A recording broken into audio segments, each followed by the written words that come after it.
আসসালামু আলাইকুম এভরিওয়ান, কেমন আছেন সবাই? আশা করি সবাই ভালো আছেন। আল্লাহর অশেষ রহমতে আমি অনেক ভালো আছি। আজকে করল্লা ভাজি করব। তো করল্লা ভাজিটা আগে কেটে নিয়েছি, ধুয়ে নিলাম। এখন লবণ দিয়ে কিছুক্ষণ মাখিয়ে রাখবো। তো অনেকটা সময় আমি মাখিয়ে রেখেছিলাম। এখন রান্নাটা শুরু করে দেব।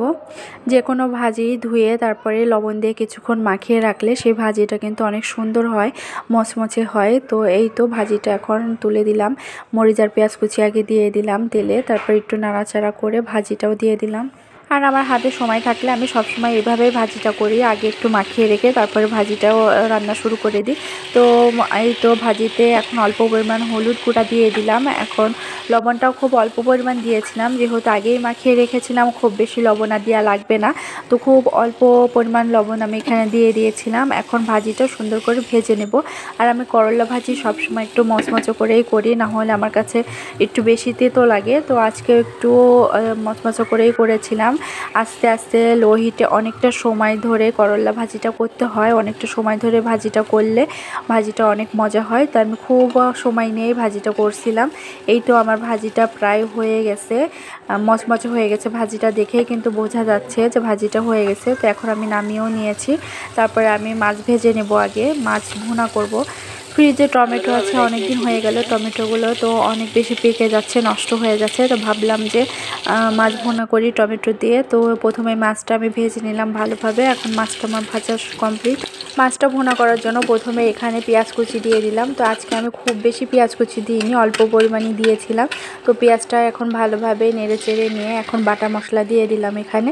এখন একে একে গুঁড়া মশলাগুলোও দিয়ে নেব। এখানে মরিচ গুঁড়া, হলুদ গুঁড়া, লবণ, ধনিয়া গুঁড়া সব কিছুই দিয়েছিলাম। দিয়ে এখন ভালোভাবে মশলাটা সুন্দরভাবে কষিয়ে নেব। তো মশলাতে এখন অল্প পরিমাণ পানি দিয়ে দিব। পানিটা দিয়ে মশলাটা আরও একটু ভালোভাবে কষিয়ে নেব।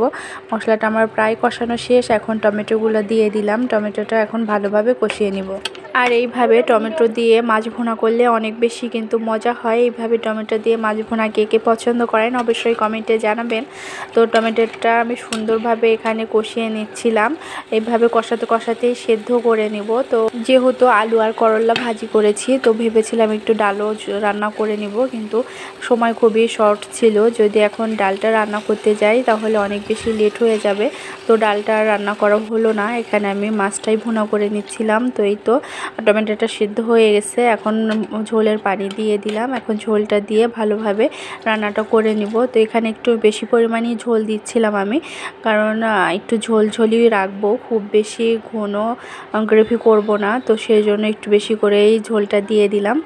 তো ঝোলটা এই পর্যায়ে ফুটে এসেছে। এখন একে একে মাছগুলোও দিয়ে নিব। মাছটা দিয়ে আরও একটু রান্না করে নিব।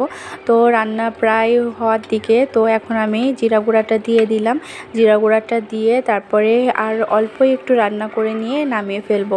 তো আমার রান্নাটা প্রায় হয়ে গেছে, এখন নামিয়ে নেব। তো আজকে রান্নাটা আপনাদের কাছে কেমন লেগেছে অবশ্যই কমেন্টে জানাবেন। আর এইভাবে টমেটো দিয়ে মাছ ভুনা করলে আপনাদের কাছে কেমন লাগে অবশ্যই কমেন্টে জানাবেন। তো ভালো থাকবেন, সুস্থ থাকবেন। আল্লাহ হাফেজ সবাইকে।